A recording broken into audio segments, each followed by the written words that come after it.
Okay, so now I'm actually going to administer the insulin, and what's important to note, there are various sites where we can insert the insulin, and typically clients rotate those sites so we don't use the same site all the time. So some of the areas are the backs of the arms, we can use the abdomen, the outer aspect of the top of the thighs, those are some of the areas as well. And again, we would adhere to your agency policy.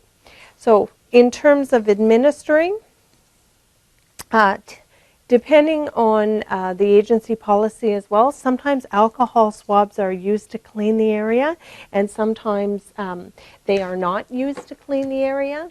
It depends. Alcohol can be very drying for the skin, so for some diabetics, that's actually not a good choice to use an alcohol swab. But for this videotape, I'm going to, but you would always clarify with your client and your agency policy. So I'm going to administer the medication. Certainly I would have checked the 8 rights according to the College of Nurses of Ontario. So that would include your right medication, your right dose, your right patient, your right route or site, the right time and frequency, right documentation, right reason, the right to refuse, right patient education, and certainly the right patient evaluation after administering the insulin.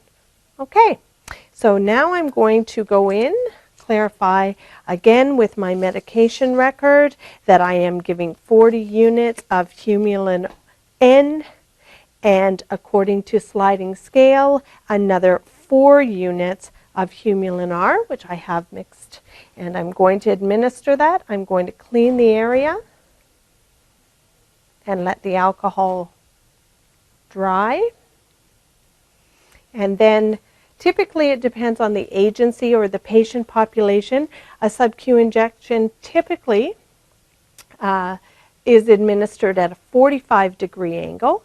But certainly in the pediatric population and or with the elderly, that may be, or a very frail, thin person, that angle may change.